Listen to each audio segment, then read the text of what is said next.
அல்லேலூயா. மகிமையின் ராஜா உட்பிரவேசிக்கிறார் என்று எழுதுகிறார் தாவீது.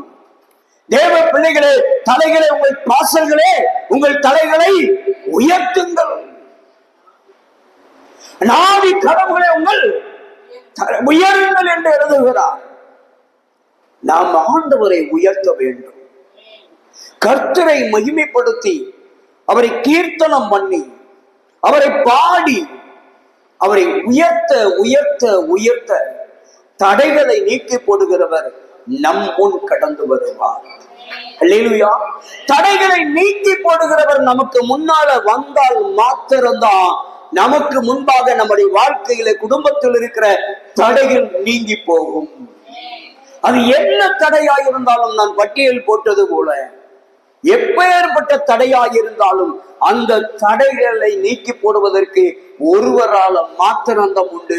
அவர்தான் கர்த்தராகிய இயேசு கிறிஸ்து. அவர்தான் என் ராஜா. ஹல்லேலூயா. அவர்தான் மகிமையின் ராஜா. ஹல்லேலூயா. அவர்தான் கர்த்தாதி கர்த்தர். அவர்தான் தேவாதி தேவன். அவர்தான் சர்வ வல்லவர். அவர் ஒருவரால மாத்திரம்தான் எல்லா தடைகளை நீக்கி போட முடியும். திருமண தடைகளை யாரால நீக்க முடியும் என்றால் கர்த்தரால மாத்திரம் தான் நீக்க முடியும்.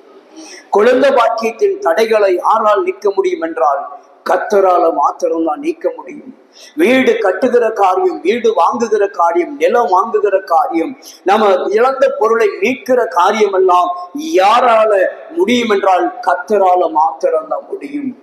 என் அன்பு தெய்வ பிள்ளைகளை, சோர்ந்து போகாதங்க, தளர்ந்து போகாதங்க. ஒருவேளை மனமுடைந்த ஒரு வாழ்க்கை வாழ்ந்து கொண்டிருக்கலாம். என் தேவன் சொல்லுகிறார், மகளே மகளே, உனக்கு முன்னே நான் கடந்து போகிறேன். அவர் சொல்லுகிறார் பாருங்க.